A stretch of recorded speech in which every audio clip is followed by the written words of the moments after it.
What's up ka-movie? Salamat sa pag-click ng video. Karamihan ngayon dito sa pag-uusapan natin ngayon ay Marvel. Puro sa Disney Plus movie. At meron din tayong konting DC movie na pag-uusapan. O tara, kwentuhan na tayo. Unahin natin tong Spider-Man Noir. Ayan, ang release date nito ay May 27th. Si Nicolas Cage, yan ang gaganap ng Spider-Man Noir natin. So kung matatandaan natin, si Nicolas Cage din yung nag-voiced act kay Spider-Man Noir sa Spider-Verse. Hey fellas, wherever I go, the wind follows. Okay, check natin kung sino mga characters yung mga nandito. Ayan, nandito si Flint Marko, si Sandman, played by Jack Huston. And nandito rin si Felicia Hardy. Ayan, si Black Cat, played by Lee Jun Lee.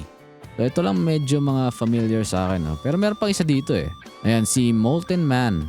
Hindi ko lang alam kung sino yung cast nito. Hindi ko mahanap sa mga resources natin. Pero ayan, nandyan siya sa show. Ayan mga kamobi, hindi ko lang kung mapanood ko to kasi sa Prime siya. And wala akong Prime. Antayin ko na lang siguro magka-DVD dito. Hindi naman ako nangangating panoorin to eh.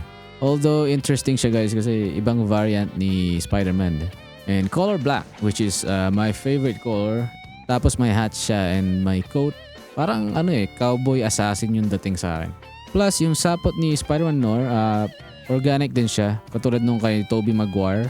And then tapos black din. Black yung kulay. Kaya medyo astig parang kay Venom.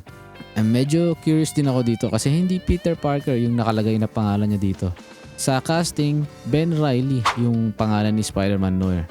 Ayan, di natin alam kung binago nila yung pangalan or baka nagpapanggap lang siya sa movie na siya si Ben Reilly. And then baka in the end magpapakilala siya na Peter Parker. Pero guys, ito napansin ko lang sa trailer, puti yung sapot niya. Dapat itim yan eh.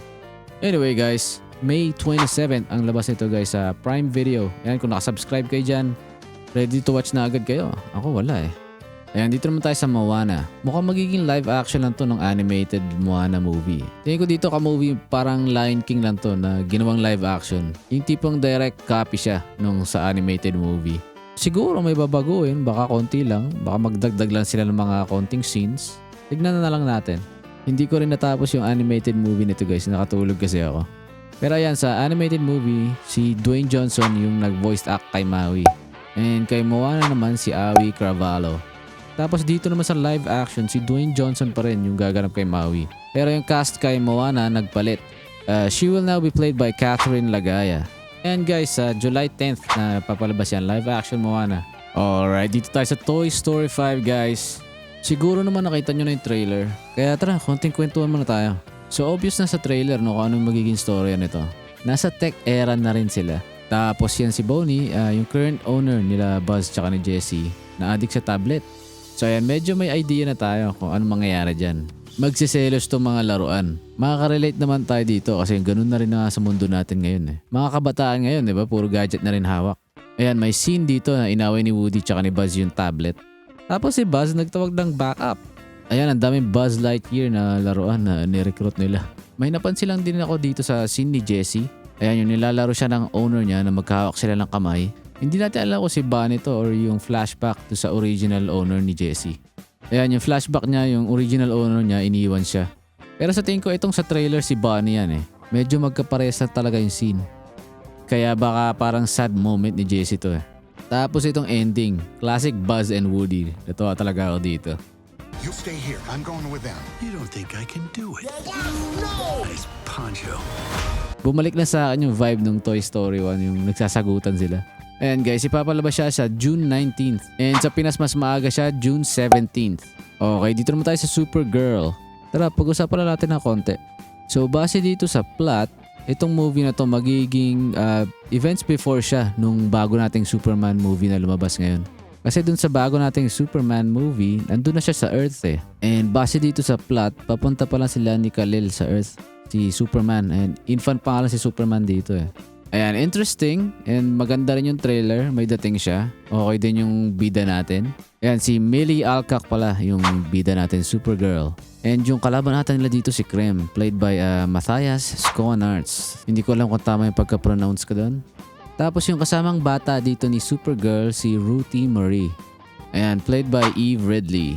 And of course, may cameo scene dito si Lobo. Isa rin sa mga kontrabida natin dyan, he will be played by Jason Momoa. And guys, June 26th. And sa Philippines, mas maaga ulit siya, June 24th. Mukhang maraming solid movies tayo ngayon June and July. Magkakasunod sila eh. O ito, isa pang DC movie update guys. Clayface. Ayan. Ayan plot natin. Mukhang magugustuhan ko to kasi ganyan yung mga gusto kong abilities. Tapos according to some resources, confirm na siya na R-rated and then horror movie. So gagawin nilang super dark to. Alam niyo naman DC, di ba? Dark. Boy, so dark. You sure you're not from the DC universe? And exciting to. Ayan, kasi mahilig din ako sa mga dark horror movies. So base dito sa plot, nasa Gotham City itong settings natin. And syempre next na tanong natin dyan, nandito ba si Batman? Tingin ko dito mga ka-movie, wala.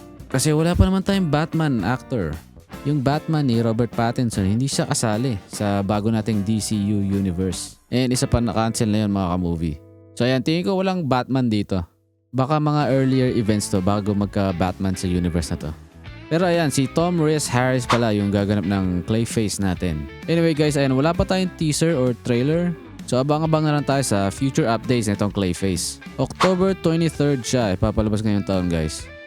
Okay, dito naman tayo sa Daredevil Born Again Season 2. Ayan, medyo nagtataka lang ako sa casting ano. Kasi nandito si Elden Henson.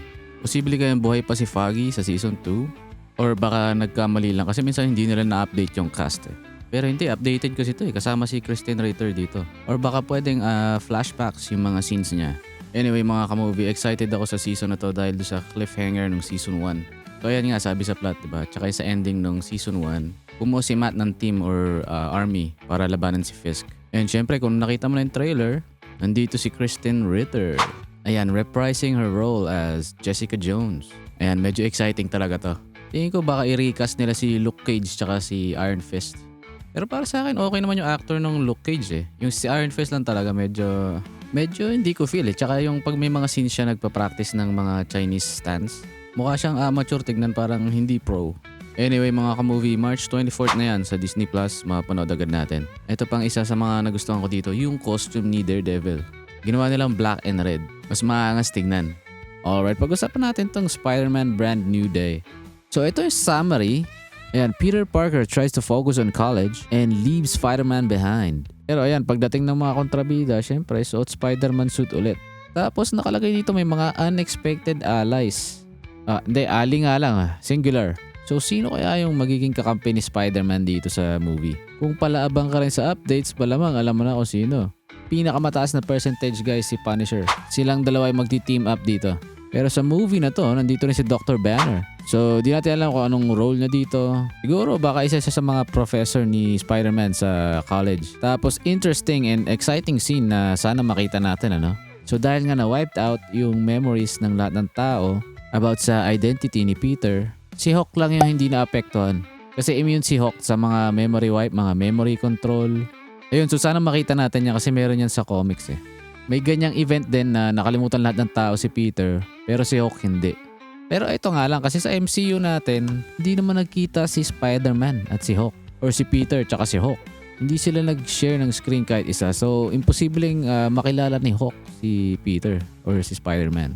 So, ayan, mukhang magiging primary villain natin si Tombstone, played by Crandon. Tapos, nandito rin si Michael Mando sa cast. Kung matatandaan nyo, siya yung nag-play nung Scorpion sa Spider-Man Homecoming. And since that movie, nasa prison lang siya.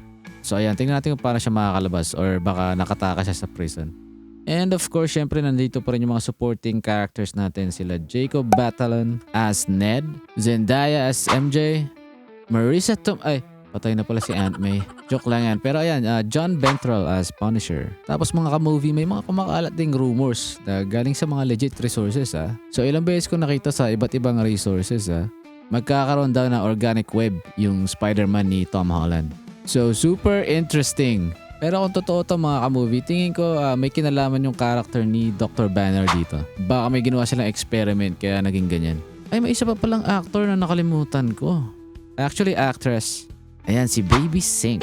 Ay, si Sadie Sink pala. So, secret character si Sadie Sink dito. Ayaw nila ipaalam kung sino siya. So isa sa mga hula ng fans, baka daw si MJ, Mary Jane Watson. Kasi yung MJ ni Zendaya, hindi naman siya Mary Jane Watson Michelle Jones siya. Tapos redhead din si Sadie Sink, diba? And isa pang rumor na si Jean Grey daw, yung character ni Sadie Sink. So hindi ko medyo alam kung bakit may kumalat na rumors na si Jean Grey daw. Kasi ano magiging role ni Jean Grey dito? Magiging street level Spider-Man tong movie na to eh. So yan, di natin alam. Anyway guys, wala pa kasing teaser and trailer tong Spider-Man Brand New Day. Abang-abang na lang tayo sa future updates. Sa July 31st po siya ipapalabas globally. So ayan, sabay-sabay tayo lahat makapanood sa unang araw. Okay, dito na tayo sa last movie update natin. Avengers Doomsday. Yan, the most awaited movie para sa ating mga Marvel fans. So tingin ko matagal-tagal pa tayo makakakuha ng plot dito. Kasi alam nyo naman, tatago nila yan. Pero ayan, pag-usapan lang natin yung mga konting bali-balita dito sa movie. So right now, may 3 team pa lang tayo na lalaban kay Doctor Doom. We got X-Men and then Fantastic Four and Thunderbolts na yun na yung new Avengers natin ngayon. Pero syempre kasama dyan sila Thor tsaka si Black Panther. Kung nakita nyo na yung mga teaser, mukhang super seryoso nitong movie. Mukhang delikado talaga yung Earth. Ayan, pag-usapan natin itong kay Steve Rogers. So sa movie na to, nandito si Captain America eh. And yung sa teaser niya, may anak siya. So medyo dyan palang confusing na no? Pero kung titignan natin, parang ito yung journey ni Steve Rogers nung binalik niya yung mga stones sa Endgame. Ang malaking katanungan natin dyan mga ka-movie, paano Steve Rogers will return? Syempre sa current timeline natin sa MCU, wala na si Steve Rogers, matanda na. Hindi na nga siya pinakita sa mga further movies and TV series ng MCU eh. Baka patay na eh. So tingin ko dito baka may mga plot twists or baka mapanood natin yung events nung pagsoli niya sa mga stones. Pero kasi hindi naman nila ibabalik si Captain America na flashback lang yung scenes eh. So kung ganoon nga, pwedeng pagbalik niya sa current timeline natin, di ba matanda na siya? Yung mundo na iniwan niya doon, nagka-incursion. So pwedeng ganoon. Or may naisip akong theory, hindi si Steve Rogers yung matanda doon sa ending ng Endgame. Kasi kung babalikan natin mga ka-movie, umalis siya using the time machine para isoli yung mga stones, di ba? Pero bakit nung bumalik siya, wala siya sa time machine? Paano siya napunta doon sa upuan doon sa likod nila sa malayo? Walang explanation doon guys. So baka pwede nilang gawing plot twist yun na hindi si Steve Rogers yung matanda doon. Pwedeng naiwan doon si Steve Rogers doon sa timeline na minute niya si Peggy Carter. Baka nagka-problema yung suit niya, hindi na siya nakapag-travel ulit. Tapos yan, kaya sa teaser, nagkaroon na siya ng baby kasi dyan na siya tumira dyan sa timeline na yan. Tapos yan, dyan magkakos ng incursion dyan sa pinagstayan niyang universe. Pwede, di ba? Theory ko lang yan mga ka-movie. Kasi ang weird talaga nung scene na yun eh. Dapat dun siya sa time machine lalabas. Actually mga ka-movie, nung unang panood ko niyan sa sine, nung pinipindot na nila yung machine para bumalik si Steve, tapos tumalikod si Bucky nun. From that moment, akala ko si Bucky si Loki. Naalala ko pa yung reaction ko nun. Sabi ko, ay shit, si Loki to. Baka sinabotage yung machine. So doon pa lang may theory na ako na baka hindi makakabalik si Steve. Pero biglang andun siya sa likod nila sa upuan. Tapos matanda na. Kaya na-debunk din yung theory ko at that moment. Pero magandang theory din talaga yun guys na hindi si Steve Rogers yung matandang Steve Rogers na lumabas doon sa Endgame. Dito naman tayo sa teaser ng Wakanda. Nag-meet sila ng Fantastic Four pero si The Thing lang yun nandito eh. Siguro siya lang yung pinapunta dyan sa Wakanda. Kasi nakita naman natin sa ending ng Thunderbolts. Sila ata yung unang mag-meet. Yung New Avengers tsaka Fantastic Four. Pero ayan, nandito rin si Namor. Ayan, kung alam nyo guys, si Namor sa comics, may gusto siya kay Sue Storm. Ayan, love triangle yan sila. Kasal si Sue Storm kay Reed, tapos medyo attracted din siya kay Namor. Ayan guys, so sinabi nila wala yung Spider-Man ni Tom Holland dito sa Doomsday. Marami na rin siguro nakakabalita dito na si Tobey Maguire yung magiging Spider-Man natin dito sa Doomsday. And also may rumors din na yung X-Men dito, isirain nila yung universe ni Tobey Maguire para isave yung universe nila. Yun yung isa sa mga rumors na magiging intro daw nitong movie. Ayan, puro incursion yung mangyayari. So yung mundo ng X-Men, may incursion din. Tapos yung mundo rin ni Tobey Maguire, baka may incursion din. Tapos yung universe ata nila yung magko-collide. So in order to save the universe, kailangan sirain mo yung isang universe. So itong universe ng X-Men, isirain nila yung universe ni Tobey Maguire. So malamang sa malamang, wala namang laban si Spider-Man ni Tobey Maguire dito sa X-Men Kung totoo nga automatic yan, masisira yung universe ni Tobey Maguire. Nakakalungkot lang kasi superhero ko yan si Spider-Man ni Tobey. Tapos nagka-theory din ako dahil sa theory na yan. So kung totoo nga yan, pwedeng saglit lang yung screenplay ng Spider-Man ni Tobey dito sa movie.